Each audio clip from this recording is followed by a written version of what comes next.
यह बहुत पुराने जमाने की बात है। एक दूर दराज के राज्य में, जहाँ पहाड़ आसमान से बातें करते थे और नदियाँ मधुर स्वर में बहती थीं, एक क्रूर राजा बहराम राज करता था।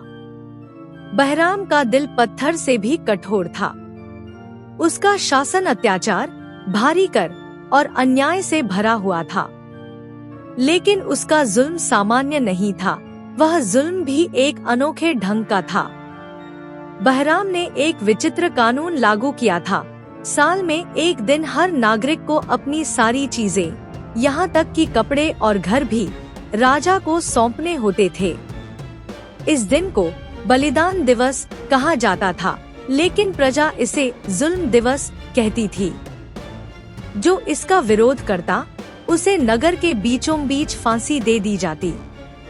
लेकिन जैसा कहा जाता है, अंधेरा चाहे जितना भी गहरा हो, एक दिन उजाला जरूर आता है।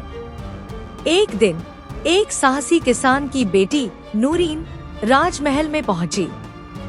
उसकी आंखों में डर नहीं था, बल्कि सवाल थे। उसने राजा से पूछा, हे राजा, आप हमसे सब कुछ मांगते हैं, लेकिन बदले में हमें क्या देते हैं? दरबार में सन्नाटा छा गया। किसी ने राजा से पहले इस तरह बात नहीं की थी। बहराम गुस्से से लाल हो गया, लेकिन नूरीन की बातों ने सबको झकझोर दिया। आप हमारी रोशनी छीनकर हमें अंधेरा देते हैं, चैन छीनकर डर देते हैं, जिंदगी छीनकर मौत देते हैं।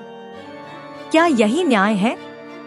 राजा ने नूरीन को जेल में डालने का आदेश दिया, लेकिन उसी रात लोगों ने विद्रोह कर दिया। नूरीन की बातों ने लोगों के दिलों में आग जला दी थी। लोग मशाले लेकर महल की ओर बढ़ने लगे। उनके दिलों में डर नहीं, हिम्मत थी। बहराम ने अपने सिपाहियों को विद्रोह दबाने का हुक्म दिया, मगर सिपाहियों ने भी अपने हथियार नीचे रख दिए। उन्हें एहसास हो गया था कि अब सच्चाई का साथ देना जरूरी है। आखिरकार बहराम को महल छोड़कर भागना पड़ा। प्रजा ने नूरीन को अपना नेता चुना।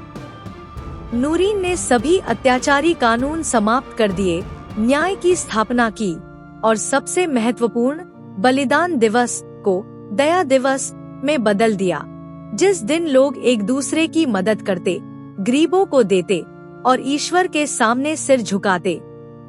यह एक अनोखी जुल्म की दास्तान थी, जहां एक किसान की बेटी ने सत्य और साहस से एक क्रूर राजा को हरा दिया। यह कहानी हमें सिखाती है कि जुल्म चाहे जितना भी बड़ा हो, अगर सच्चाई पूरे दिल से बोली जाए, तो वह दुनिया बदल सकती है।